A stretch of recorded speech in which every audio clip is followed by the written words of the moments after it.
اسلام میں خاتون کو کام کرنے کی اجازت ہے، جاب کرنے کی اجازت ہے، کوئی کام یا کوئی جاب یا کوئی نوکری کرنے کی اجازت ہے، لیکن وہ نوکری شریعت کے دائرے میں ہونا چاہیے اور حجاب کے دائرے میں ہونا چاہیے۔ اگر کوئی خاتون حجاب کرتی ہے اور اس کو نوکری نہیں ملتی تو نوکری اس خاتون کے لائق ہے یہ نہیں، اور وہ کام جس میں خواتین کو جسم پر نمائش کرنے پڑے وہ نوکری حرام ہے۔ مثال کے طور پر ماڈلنگ، ڈانسنگ، سنگنگ، ایسے نوکری ہو جس میں ماڈلنگ ہو، ڈانسنگ ہو، سنگنگ ہو، اسلام میں حرام ہے۔ اور اسلام میں کئی کام مرد کے لیے بھی حرام ہے، عورت کے لیے بھی حرام ہے۔ مثال کے طور پر شراب خانہ میں کام کرنا مرد کے لیے بھی حرام ہے، عورت کے لیے بھی حرام ہے۔ جوئے خانہ میں کام کرنا مرد کے لیے بھی حرام ہے، عورت کے لیے بھی حرام ہے۔ بےمان دھندا کرنا، بےمان تجارت کرنا مرد کے لیے بھی حرام ہے، عورت کے لیے بھی حرام ہے۔ اگر آپ اپنے بچوں کو اچھا تربیت دینا چاہتے ہیں تو آپ اپنے بچوں کو تعلیم دیجیے، اس کو ٹیچر بنائیے۔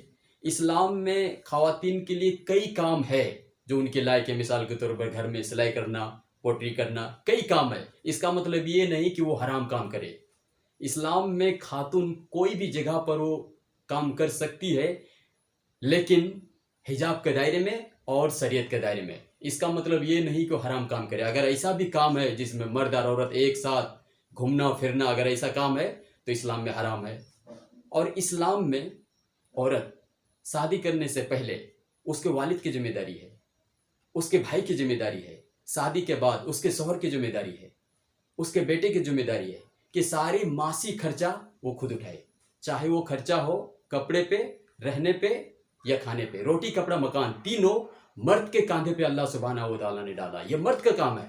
عورت کو اپنی زندگی کو جینے کے لیے کام کرنے کی ضرورت نہیں ہے، اللہ سبحانہ و تعالیٰ نے مرد کے کاندھے پہ ڈالا ہے، یہ مرد کا کام ہے۔ عورت کو اپنی زندگی کو جینے کے لیے، اپنی زندگی کو بسر کرنے کے لیے نوکری کرنے کی ضرورت نہیں ہے، اللہ سبحانہ و تعالیٰ نے مرد کے کاندھے پہ ڈالا، یہ مرد کا کام ہے۔ لیکن اگر کوئی خاتون چاہتی ہے کہ میں اپنے کام میں ہاتھ بٹاؤں اور اگر وہ کام شریعت کے دائرے میں ہے تو وہ کر سکتی ہے، لیکن اس کے ساتھ کوئی بھی زبردستی نہیں کر سکتا ہے، نہ اس کا شوہر، نہ اس کا بیٹا، نہ اس کا بھائی۔ اور اس کام میں جو بھی وہ کماتی ہے، چاہے مہینہ میں 5,000 ہو، 10,000 ہو، ان میں سے ایک پیسہ نہ وہ کھانے پہ خرچہ کر سکتی ہے، نہ کھانے پہ، نہ رہنے پہ۔ روٹی کپڑا مکان اس کی ذمہ داری اللہ تعالیٰ نے مرد کے کاندھے پہ ڈالا ہے۔ اور اسلام